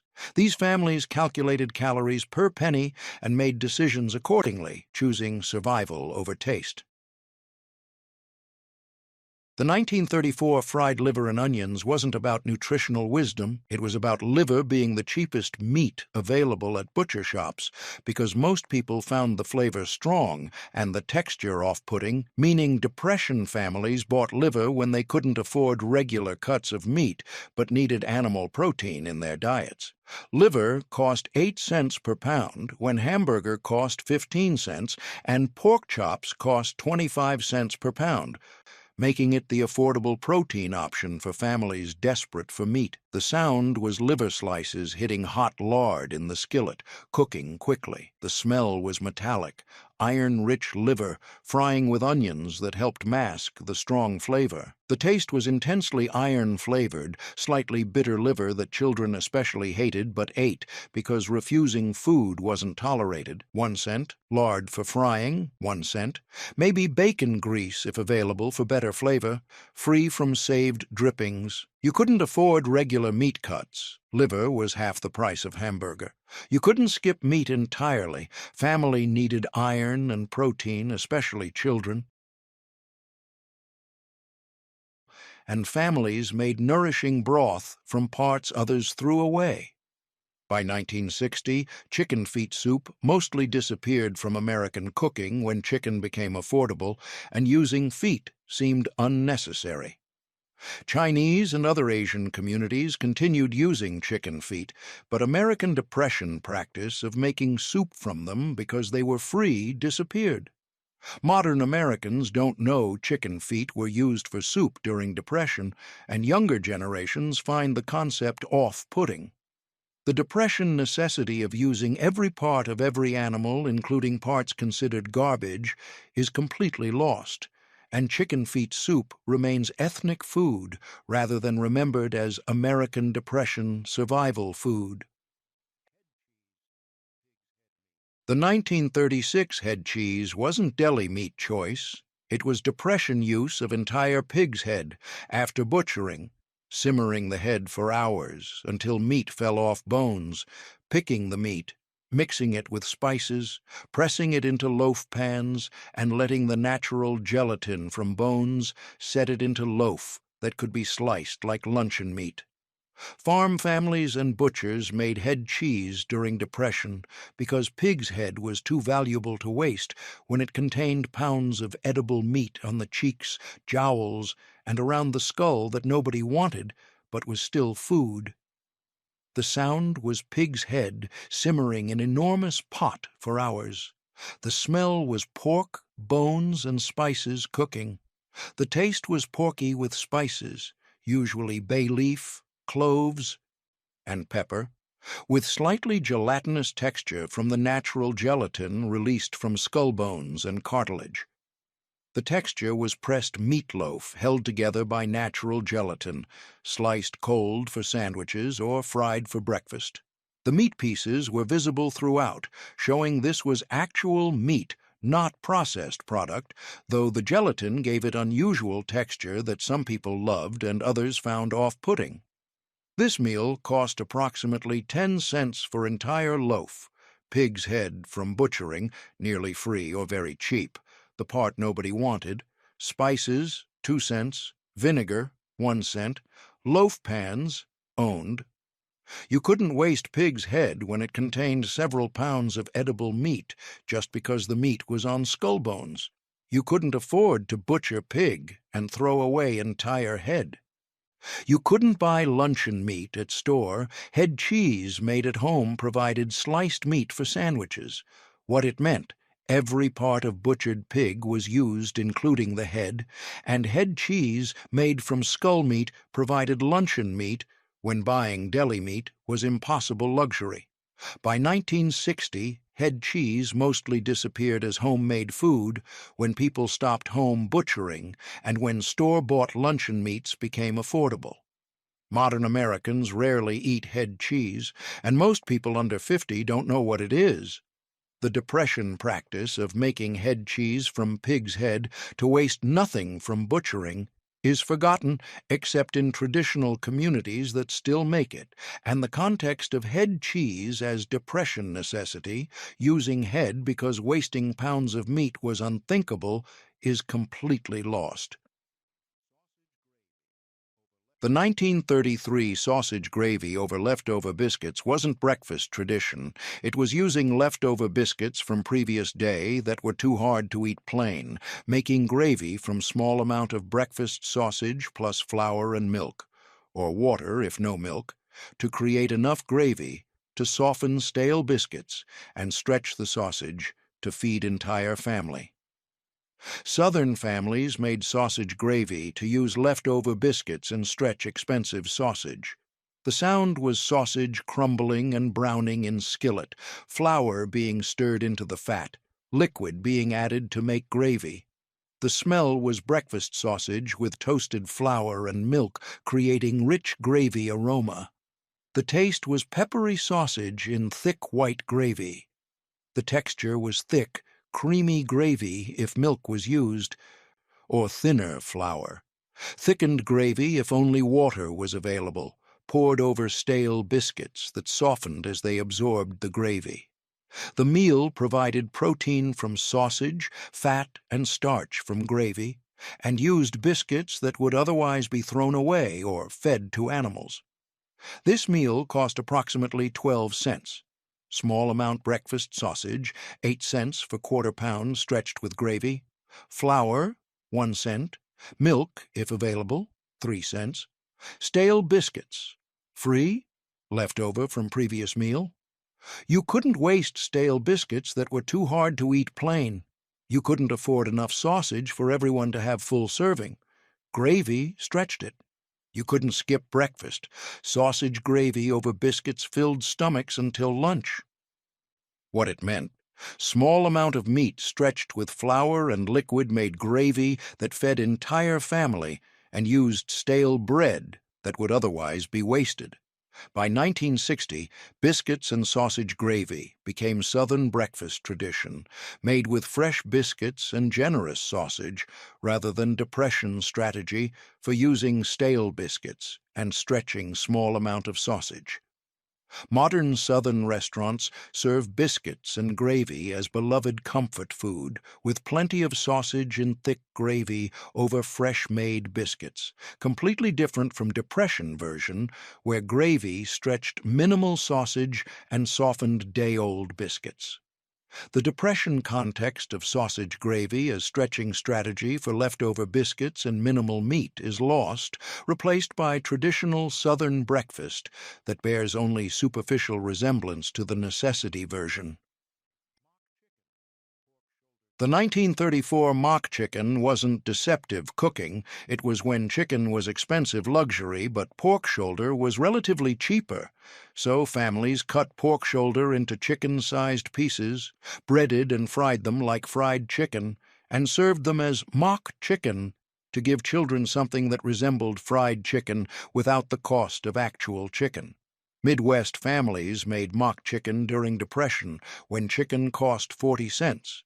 And fed 4 people, while pork shoulder cost 15 cents per pound and could be cut to look like chicken pieces. The sound was breaded pork pieces frying in lard or oil. The smell was frying breaded pork that resembled fried chicken aroma. The taste was pork, not chicken, but breading and frying technique made it similar enough that children accepted it as chicken substitute. The texture was crispy breaded exterior with tender pork inside, cut into pieces that resembled chicken parts in size and shape, if not taste. This meal cost approximately 25 cents to feed a family. Pork shoulder, 15 cents per pound. Flour for breading, 2 cents. Egg for breading, if available, 2 cents. Lard for frying, 1 cent. Seasonings, negligible. You couldn't afford actual chicken, cost nearly 3 times as much as pork shoulder per pound. You couldn't skip chicken entirely. Children wanted something special occasionally. You couldn't tell children it wasn't chicken. Calling it mock chicken made it special enough to satisfy them. What it meant: cheaper meat cut and cooked to resemble expensive meat provided psychological satisfaction of special meal without special meal cost. By 1960, mock chicken disappeared when chicken became cheap and widely available, eventually becoming cheaper than pork. Modern people don't make mock chicken because chicken itself is now one of the cheapest proteins available, completely reversing Depression-era economics. The Depression practice of substituting pork for expensive chicken is forgotten because chicken is now cheaper than many pork cuts. 55. Depression dinners down, and the pattern is unavoidable. Families ate the parts of animals others threw away: liver, chicken feet, pig's head, stretched tiny amounts of meat with gravy to feed everyone, and substituted cheap proteins for expensive ones. This wasn't cooking, it was economic survival calculated by pennies per pound. The 1935 corn chowder wasn't New England luxury. It was using corn, dried, canned, or fresh if in season, potatoes from storage, and milk if available to make filling soup that stretched expensive milk with cheap vegetables into meal that provided calories and some nutrition from vegetables and dairy. Rural families with gardens made corn chowder during Depression because corn and potatoes were cheap or homegrown, and adding milk to them created something that felt richer and more substantial than vegetable soup made with just water. The sound was corn and diced potatoes simmering in liquid. The smell was sweet corn, starchy potatoes, and milk if it was used. The taste was sweet corn, bland potatoes, and creamy milk flavor if enough milk was used, seasoned simply with salt and pepper, and maybe small piece of salt pork or bacon for flavoring if available. The texture was soft corn kernels and potato chunks in milky broth that was thicker than plain soup due to starch from potatoes and creaminess from milk. The chowder filled stomachs with starch and provided liquid that felt more nourishing than water-based soups, and the milk added nutritional value that pure vegetable soup lacked: calcium, protein, and fat that growing children needed. This meal cost approximately 15 cents to feed a family. Corn, 5 cents for dried or canned, free if from garden. Potatoes, 5 cents. Milk, 5 cents for pint. Diluted more would be used but too expensive for full quart in soup. Salt pork, if available. Additional cost, but optional. You couldn't afford cream-based soups with butter and heavy cream. Milk stretched thin was luxury enough.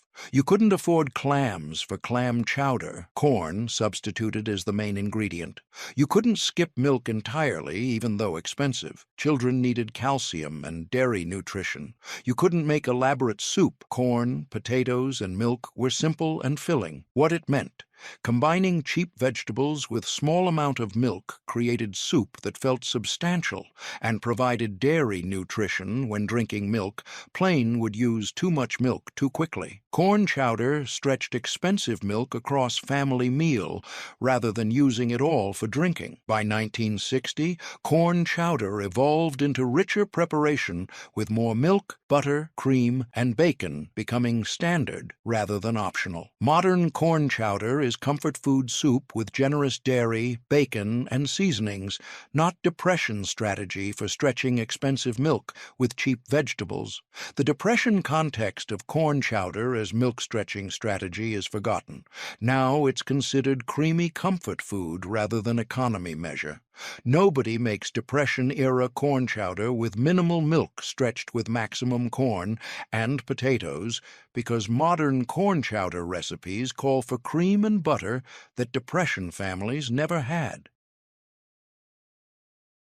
The 1936 leftover casserole wasn't recipe. It was end-of-week desperation meal when Depression families took literally every leftover from the entire week, mixed them together regardless of whether they originally went together, bound them with white sauce or gravy, topped with breadcrumbs if available, and baked it into casserole that used every scrap of food before it spoiled. Every household made some version of leftover casserole weekly, because throwing away food was unthinkable and refrigeration couldn't keep things fresh more than few days. The sound was disparate leftovers being scraped from containers into casserole dish. The smell was everything from the week cooking together, might include beans, potatoes, vegetables, small amounts of meat, gravies, and whatever else hadn't been eaten. The taste was confused mixture of flavors that didn't necessarily complement each other, but together provided calories and used food that would otherwise be lost. The texture was soft, mixed casserole consistency, where everything had been baked together until hot throughout, and breadcrumbs on top added slight crispy texture. Children hated leftover casserole because it was different every week and often contained things they didn't like, but they ate it anyway because wasting food or refusing meals wasn't tolerated. This meal cost essentially nothing because it used leftovers that had already been purchased and cooked during the week. Every scrap of food from entire week was eaten before new week started, and combining disparate leftovers into one casserole ensured nothing was wasted regardless of whether the combination tasted good. Leftover casserole represented the ultimate Depression food strategy, absolute zero waste, where every bite of food ever cooked was eaten by humans before it spoiled. By 1960, leftover casserole largely disappeared when refrigeration improved, and food became cheap enough that small leftovers could be discarded without guilt. Modern households occasionally make clean-out-the-fridge casseroles, but not with religious devotion to using every scrap. The Depression practice of saving literally every leftover from entire week to combine into end-of-week casserole is forgotten because modern households can afford to waste small amounts of food, and the psychological horror of letting anything edible spoil no longer exists for most people. Nobody under 70 remembers eating leftover casserole made from literally everything that hadn't been eaten that week, combined regardless of whether it made culinary sense. The 1933 oatmeal meatloaf wasn't health food. It was extreme meat stretching when even cheap ground meat was too expensive to use in quantities that would feed families, so ground meat was extended with oats at ratios that might be 1 part meat to 2 or 3 parts oats, creating meatloaf that was technically more oat loaf with meat flavoring than actual meatloaf. Every family made extended meatloaf during Depression, but ratios varied depending on how desperate the budget was. Some families could afford half meat and half oats, while others made meatloaf that was mostly oats, with just enough meat to provide flavor and color. The sound was oats and meat mixing together. The smell was meat baking, but weaker than real meatloaf due to high oat content. The taste was oat-heavy with meat flavor, distributed throughout but not dominant. Eating it was like eating savory oatmeal with meat seasoning rather than eating meat. The texture was dense and dry from oat content, holding together well due to oat binding but lacking juiciness of real meatloaf because there wasn't enough fat from limited meat content. Ketchup or tomato sauce on top was essential not just for flavor but to add moisture that the oat-heavy loaf desperately needed. This meal cost approximately 20 cents to feed a family. Half-pound ground meat, 15 cents, oats, 2 cents, 1 egg if available, 2 cents, onion, 1 cent, stretched as far as possible. By 1960, meatloaf recipes shifted back toward meat being primary ingredient with breadcrumbs or oats as binder rather than primary ingredient. Modern meatloaf is meat-forward with 10-20% filler for binding, not Depression-era oat loaf with 30-50% meat for flavoring. The Depression practice of extreme meat extending where oats were primary ingredient is forgotten because nobody wants to remember eating meatloaf that was actually mostly oats, and calling it oatmeal meatloaf makes the oat dominance clear in a way that meatloaf with oatmeal doesn't.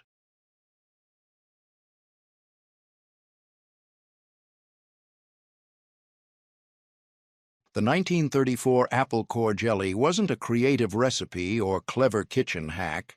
It was using apple peels and cores left over from making applesauce or apple pie, because throwing away the parts that contained the highest concentration of natural pectin was considered unconscionable waste when perfectly good jelly could be made from scraps that would otherwise be garbage destined for the compost pile or pig slop. Farm families with apple trees in the yard or access to fallen apples from orchards made apple core jelly routinely from cores and peels saved and accumulated from apple processing sessions, rather than using precious whole apples for jelly when those whole apples were desperately needed for eating fresh, baking into pies, or making applesauce that would feed the family through winter. The sound was apple cores and peels simmering together in a large pot of water on the back of the stove for hours to extract every molecule of pectin and flavor from what most people considered trash.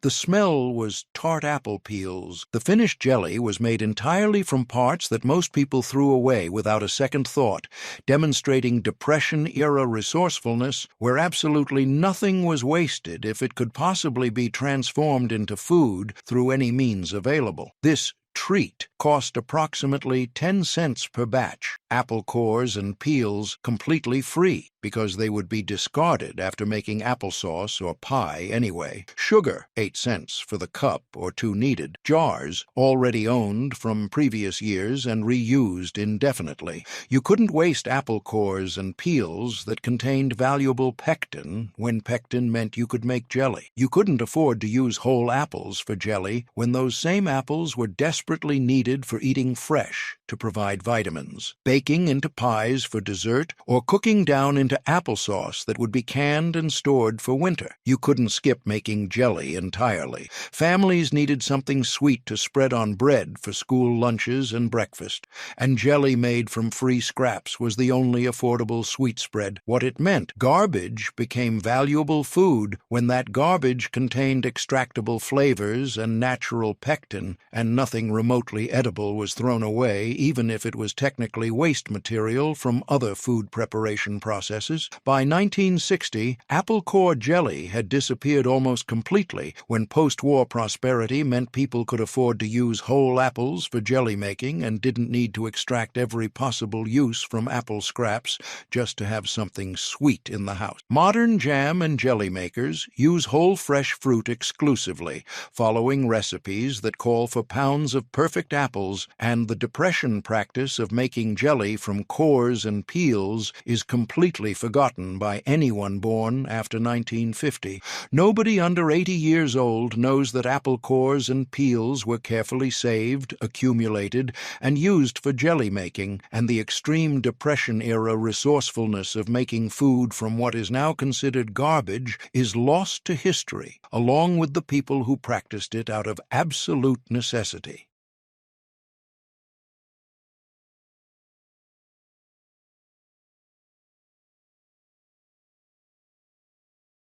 The 1933 bread and milk wasn't comfort food or nostalgic childhood treat. It was the simplest possible meal when there was literally nothing in the house except stale bread that was too hard to eat plain and milk that needed to be consumed before it spoiled in the icebox. Breaking the stale bread into pieces in a bowl, pouring milk over it to soften the hard bread, sometimes adding a small spoonful of sugar if any was available in the house, and eating the soaked bread as breakfast, lunch, or dinner, depending on when hunger pangs and lack of any alternatives coincided. Children, elderly people with few teeth, and sick people who couldn't chew solid food especially ate bread and milk during the Depression because it required absolutely no cooking that would use expensive fuel, required no teeth for chewing if the bread soaked long enough to become completely soft, and provided basic calories from the bread carbohydrates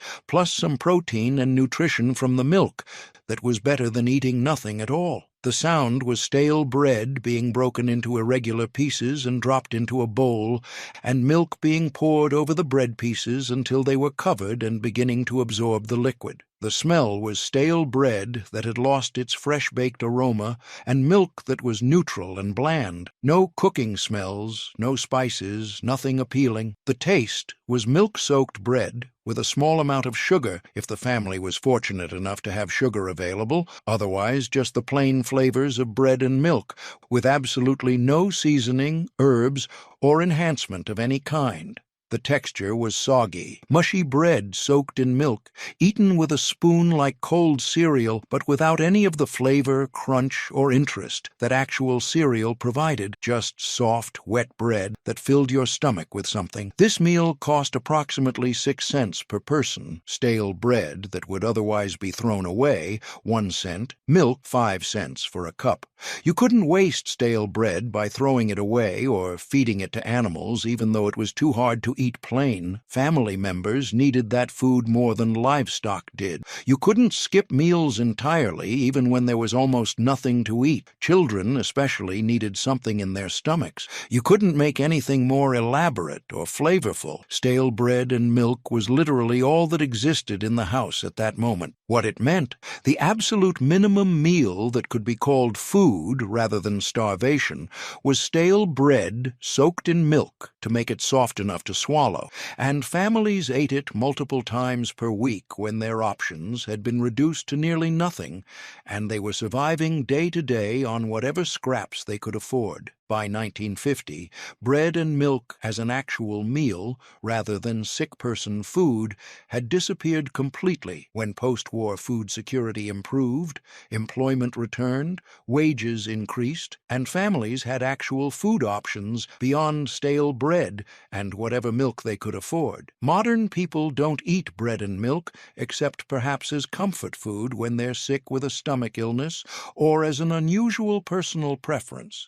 And the Depression context of bread and milk as an actual meal eaten from desperate necessity rather than choice is completely forgotten by anyone who didn't live through those years. The practice of eating stale bread, soaked in plain milk, as breakfast, lunch, or dinner multiple times per week because literally nothing else was available, is lost to history except to those who lived through it and remember the bland, soggy, depressing reality of Depression poverty meals that kept you alive but provided no pleasure, no variety, and no hope that things would get better. 60. Depression dinners complete, and the full picture emerges. Families ate casseroles made from week-old disparate leftovers, meatloaf that was mostly oats, jelly made from apple cores, and bread soaked in milk when nothing else remained. These weren't recipes.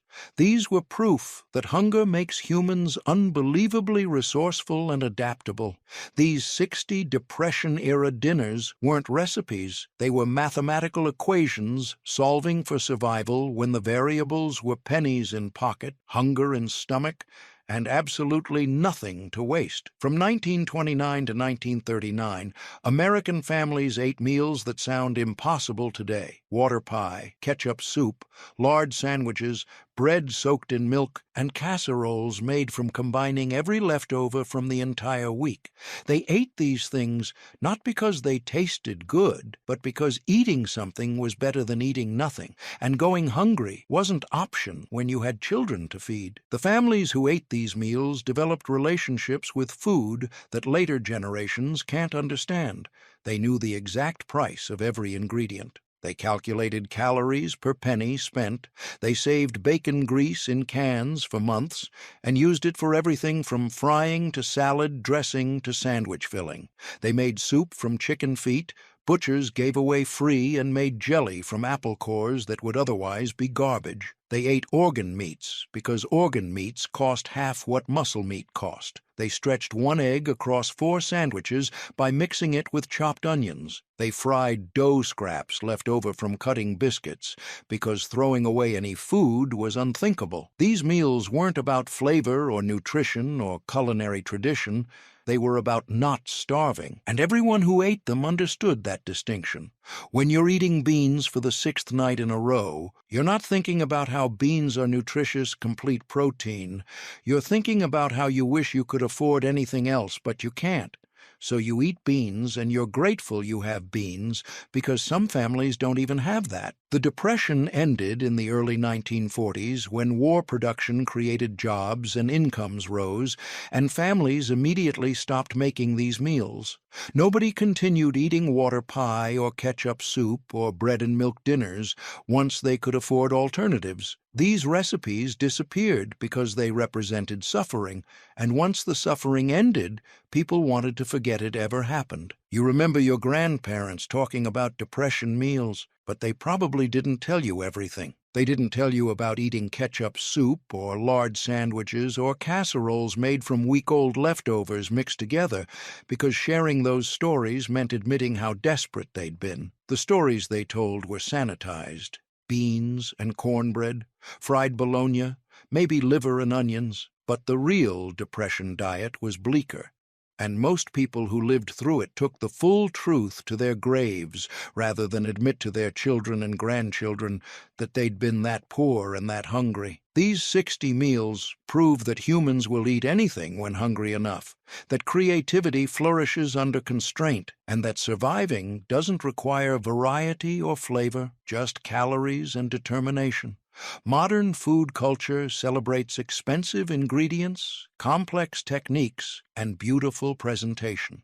Depression cooking celebrated not starving, and the families who practiced it succeeded at that single goal, which is why their descendants exist to read this today.